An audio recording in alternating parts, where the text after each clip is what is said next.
Douglas Murray just dropped a bombshell on live TV that could shake the very core of British politics. In a chillingly honest moment, he exposed something that many in power would rather keep buried, and it has everything to do with Keir Starmer, the man who claims to be Britain's next big hope. But what Murray revealed on air is nothing short of shocking. What if I told you that the real scandal isn't the crimes themselves, but how the system, including figures like Starmer, has been complicit in covering them up? Keep watching, because this is the moment when everything changes. You won't believe what Murray says next. If there's one thing Douglas Murray is known for, it's his brutal honesty. And when he speaks about the state of Britain today, it's not pretty. He's not the type to sugarcoat things or tiptoe around the truth. And his recent comments about Keir Starmer hit harder than anything we've heard in a long time. Murray lays bare what's happening behind the scenes in British politics, a grim, uncomfortable reality that we can no longer ignore. It's a reality where the people who are supposed to protect us, the ones in positions of power, have failed us. And now Murray is calling them out, and in particular calling out Starmer for his involvement in this massive cover-up. Murray's words are chilling, but they also serve as a wake-up call to the British public. For years we've been fed a narrative that all is well, that our leaders are working tirelessly to protect us and make this country better. But the truth, as Murray unveils, is far more sinister. Instead of pursuing justice, these so-called authorities have turned a blind eye to the most horrific crimes imaginable. And when it comes to the grooming gangs that have plagued this country, it's not just the criminals at fault. It's the very institutions that were supposed to safeguard the vulnerable. Institutions that were more concerned with their image and political correctness than with delivering justice. Murray dives into the heart of the issue, pulling no punches. He doesn't just criticise Starmer, he questions his very role in this failure. Starmer, who once held the position of Director of Public Prosecutions, should have been the one leading the charge, holding those in power accountable. Instead, he stands accused of sitting idly by, allowing these crimes to continue unchecked, all while pretending to be the voice of reason in British politics. But as Murray points out, Starmer's actions, or lack thereof, speak volumes. He may have climbed the political ladder with promises of change and justice, but his record tells a different story. And it doesn't stop there. What's even more troubling is the way the system has worked to protect Starmer and his allies. Murray highlights how for decades these scandals were buried, ignored or minimised. The authorities, from local councils to the police and the CPS, allowed these horrors to continue, covering up the truth in order to avoid damaging their own reputations. And Keir Starmer, despite his lofty position, was part of this protective bubble. In a way, Murray argues, Starmer is as much a product of the system as the system itself. He's part of the establishment that has failed the people time and time again. This is where the real scandal lies, not in the crimes themselves, but in the way those in power have worked to bury the truth. They weren't just indifferent. They were complicit. And Keir Starmer, as a former top prosecutor, should have known better. But instead of fighting for justice, he played the political game, keeping quiet and letting these horrors continue. It's a betrayal of the highest order. And now, Douglas Murray is daring to expose it to the world, calling out the hypocrisy and corruption that has allowed this dark chapter of British history to persist. Stay tuned, because this is only the beginning. Murray's revelations go much deeper, and they paint a picture of British politics that is far more corrupt than we could have ever imagined. Starmer may be the man who claims to have the answers, but as Murray exposes, he's nothing more than part of the problem. And if Britain is to move forward, it will need to confront the uncomfortable truth about those who have failed it, starting with Keir Starmer himself. What makes Douglas Murray's revelations even more jarring is the contrast he draws between the polished, composed image of Keir Starmer and the disturbing reality of what happened under his watch. Starmer has long cultivated a reputation as a man of integrity, a legal mind who rose through the ranks with honour and intellect. But Murray tears apart that narrative with facts, not feelings, because when the nation needed someone to speak out, for the vulnerable, for the abused, for the voiceless, Starmer said nothing. And silence, in the face of evil, is its own form of complicity. The grooming gang scandals that rocked cities, like Rotherham, Telford and Rochdale, were not just isolated incidents. They were systemic failures that occurred not just because of the perpetrators, but because of the authorities who knew and did nothing. The Crown Prosecution Service, CPS, under Starmer's leadership from 2008 to 2013, had access to horrifying reports, first-hand testimonies, and police findings detailing the scale of abuse. Yet, for far too long, cases were either not pursued or were buried under bureaucracy and political fear. And Douglas Murray has one crucial question. Where was Keir Starmer during all of this? Murray doesn't accuse without backing. He points directly to a chilling pattern, one where crimes involving predominantly white working-class girls and perpetrators from specific ethnic backgrounds were quietly downplayed. Why? Because according to whistleblowers, social workers and even police officers, there was an overwhelming fear of being labelled racist.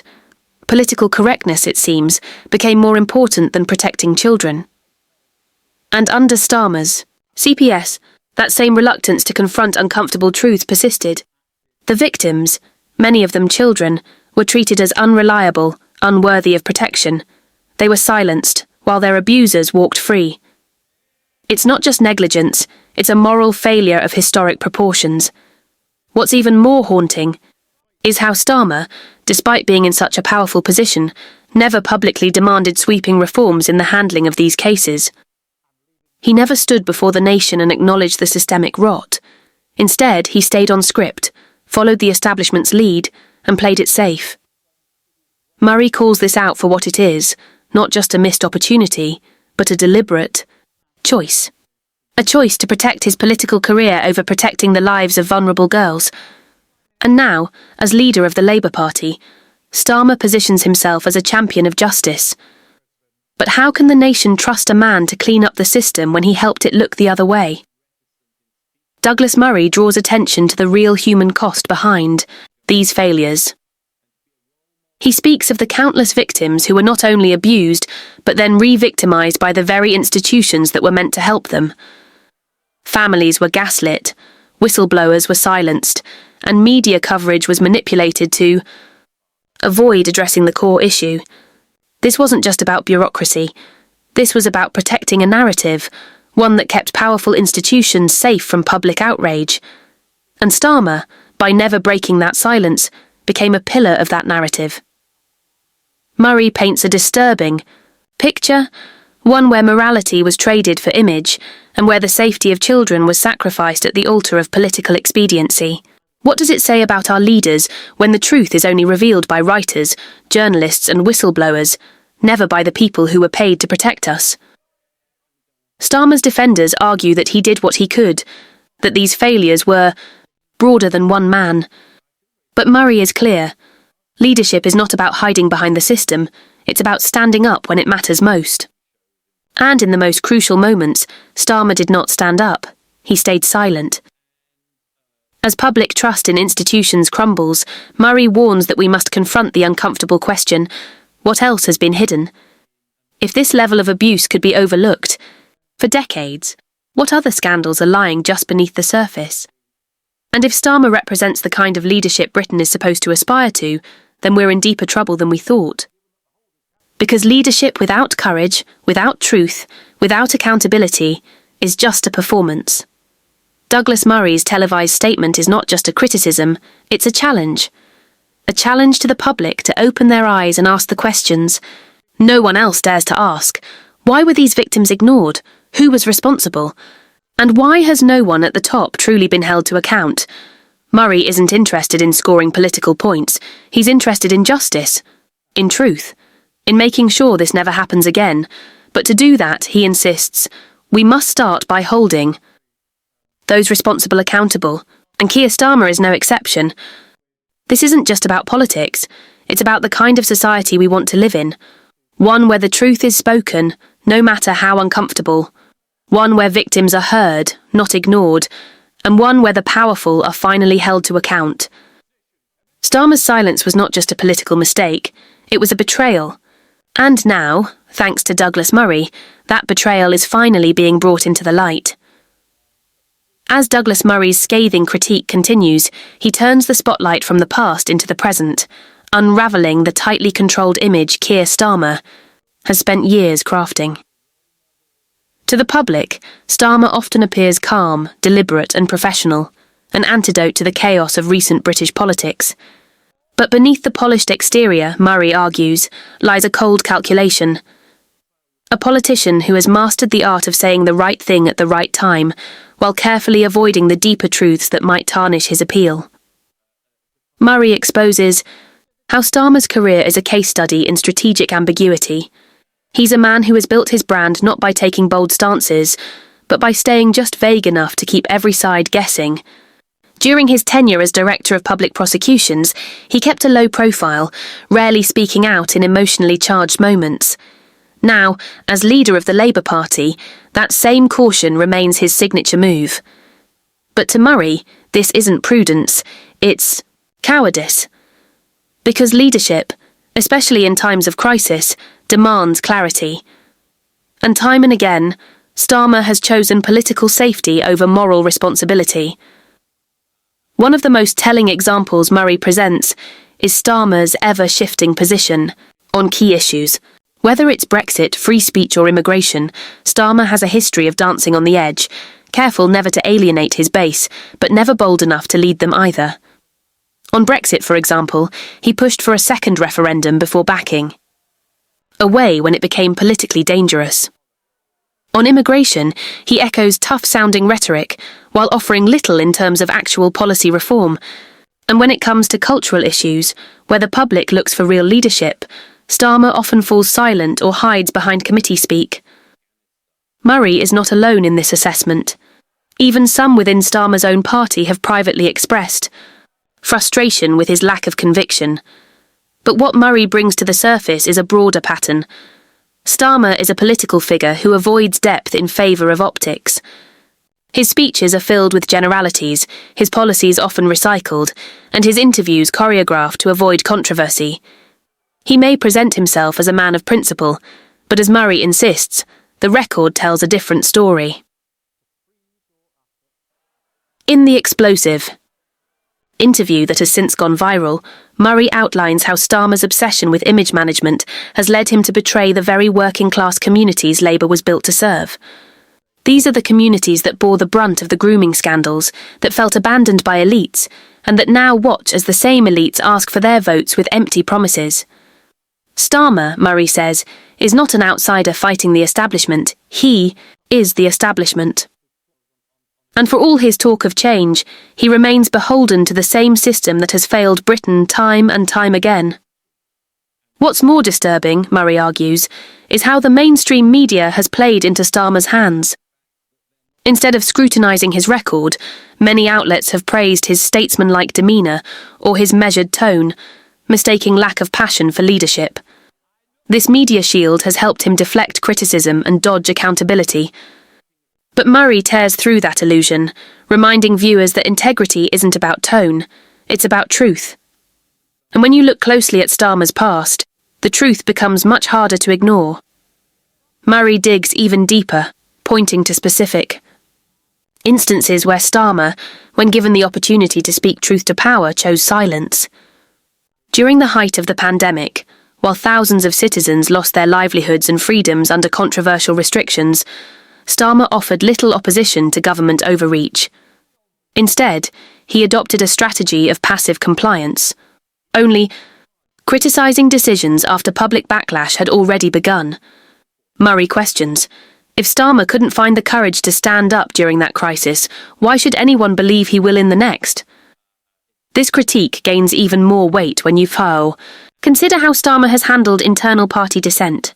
When Labour MPs raise uncomfortable questions or stray from the official line, they are often sidelined or silenced. Starmer speaks of unity, but Murray calls it what it is, authoritarianism in disguise. Behind the scenes, the Labour Party under Starmer has become less about representing the people and more about managing the message. It's a sanitised version of politics, where truth is inconvenient and real debate is discouraged. Murray doesn't claim to have all the answers, but what he offers is a vital antidote to complacency. He urges the public not to be fooled by the suits, the speeches and the slogans. Because leadership isn't about avoiding mistakes, it's about confronting them. And as long as Starmer continues to hide behind the mask of civility while avoiding responsibility for the past, he remains, in Murray's view, unfit to lead. In this gripping exposé, Murray has begun to shift the narrative. He's forcing the public to reconsider everything they thought they knew about Keir Starmer. And while his critics accuse him of stirring controversy, Murray insists this is not about politics, it's about accountability. Because Britain doesn't just need a change in leadership, it needs a reckoning. And if Starmer can't face that reckoning, then he's part of the problem, not the solution. As the storm around Douglas Murray's revelations intensifies, we move from the visible flaws in Keir Starmer's leadership to the more shadowed aspects of his political machinery, his network of allies, backers and institutions that silently shape his rise to power. This is the part of the story that rarely makes headlines, but is crucial to understanding the real engine behind Starmer's seemingly unstoppable momentum. According to Murray, if we truly want to decode Starmer, we must follow the connections, the favours, and most importantly, the silence of those who ought to be speaking out. Murray meticulously breaks down how Starmer has surrounded himself with figures deeply entrenched in the civil service, legal circles, and mainstream media, individuals who have long benefited from maintaining the status quo. These aren't firebrands or disruptors. These are strategic players, former advisors, prosecutors, journalists, many of whom owe their careers to the very systems Murray claims Starmer is protecting. Through this quiet but powerful web of influence, Starmer has been able to navigate through scandal, contradiction, and ideological betrayal with almost no consequence. It's not luck, it's insulation. One glaring example Murray puts forward is Starmer's apparent coziness with major media outlets that have consistently downplayed his missteps. While Boris Johnson was relentlessly pursued by the press during his scandals, Starmer has enjoyed what Murray calls the velvet glove treatment. Headlines that should raise alarms are buried. Questions that demand answers go unasked. Murray argues this is no accident. It's the result of relationships carefully cultivated over years. Starmer doesn't need to control the media with an iron fist. He benefits because he fits their mould, polished, non-confrontational, and ideologically safe. But this curated image is threatened when we look at who remains silent around him. Where are the principled voices within Labour calling out these inconsistencies? Why do dissenters within the party fall so quickly out of favour or fade into obscurity? Murray points to the removal or marginalisation of key figures who once held influence but dared to question the direction under Starmer's leadership. Their disappearances from public discourse aren't due to irrelevance, Murray insists. They are casualties of a strategy to purify the party image, to streamline it into something controllable, sanitised, and politically sterile. This strategy extends to Starmer's alliances with unelected bureaucratic power, especially within the legal system. During his time as Director of Public Prosecutions, Starmer formed close relationships with figures who now wield quiet but significant influence behind the scenes. Murray's concern isn't merely about who Starmer knows, but what those connections represent. They signify a broader problem in modern British politics, a revolving door between legal elites and political leadership that blurs the line between impartial justice and partisan power. When legal neutrality is replaced by political loyalty, trust erodes, and Murray warns that we are far closer to that reality than we might think. Another layer Murray peels back is Starmer's connection to international institutions and NGOs, many of which promote progressive causes, while simultaneously operating under little public scrutiny. On the surface, these affiliations may seem benign, even admirable. But Murray invites viewers to examine how these global links influence domestic decisions. Are policies being designed to serve the British public or to appease foreign tanks, global donors, and transnational ideologues? Starmer often presents himself as a man of the people, but his political lifeblood, Murray suggests, flows through the veins of institutions far removed from ordinary voters. Murray also questions the source of Starmer's campaign funding, something rarely discussed in polite media circles. Who bankrolls the Labour Party's sleek campaigns and targeted messaging? Who stands to gain if Starmer takes the reins of power? These are questions Murray believes the public deserves to ask, because while every politician relies on financial support, what matters is transparency. And Starmer, Murray asserts, has built his campaign on obfuscation. Financial backers remain unnamed, policy directions are vague. The line between influence and manipulation becomes dangerously thin. What makes this all the more alarming, according to Murray, is the refusal of many public institutions to hold Starmer to account. From university think tanks to human rights organisations, there is a clear double standard. Leaders on the right are scrutinised, investigated, and often destroyed for far less than what Starmer has been accused of enabling or ignoring. Yet those on the left, especially those who adhere to the progressive orthodoxy, are protected. Murray argues this is not just political bias, it's systemic rot. A moral hierarchy has taken root in British public life, where judgment is not based on actions but on ideology. Murray's critique is not a call to swing right or left. It is a plea for balance, for truth, for accountability that applies equally across the board. He warns that the moment we allow silence and selective outrage to define our political discourse, we lose the foundations of democracy itself. And Starmer, with his calculated silence and curated alliances, has become a symbol of that dangerous drift. But the silence is starting to crack. As Murray's revelations reach a wider audience, others begin to speak out. Former insiders, independent, journalists and forgotten voices from within Labour are stepping forward. The story is no longer confined to YouTube interviews or fringe columns. It's entering living rooms, political forums, and public debates. And what it reveals is more than a critique of one man. It's an indictment of a system that rewards compliance over courage and spin over substance. Starmer's defenders may call this an attack. They may accuse Murray of exaggeration, bias, or political opportunism. But as Murray insists, the facts speak for themselves. The patterns are too consistent, the contradictions too stark, the consequences too severe. And if we don't question them now, we may soon find ourselves living in a nation where truth is only told in whispers, where the appearance of virtue becomes more important than virtue itself. As we reach the heart of Douglas Murray's explosive expose, one thing becomes crystal clear. This isn't just about Keir Starmer. It's about a political system that has allowed a carefully manufactured figure to rise with minimal resistance, protected by silence, bolstered by elite connections, and shielded from genuine scrutiny. If everything Murray claims is true, and if even half of it is accurate, then the British public is being fed a dangerous illusion. An illusion of leadership, an illusion of integrity, an illusion of progress. Murray's revelations are a siren for those who still believe in accountability, truth and leadership rooted in principles. Starmer's carefully polished image, his soft-spoken tone, legal background and centrist branding may be effective on the surface, but behind that mask, Murray suggests, lies a hollow machine, designed to maintain control rather than inspire change. And the most damning part of it all? Most people don't even realise it's happening. They're not meant to. That's the strategy. Keep the noise low, keep the questions vague, and keep the public distracted. But now the curtain has been pulled back. The truth is uncomfortable. It's supposed to be.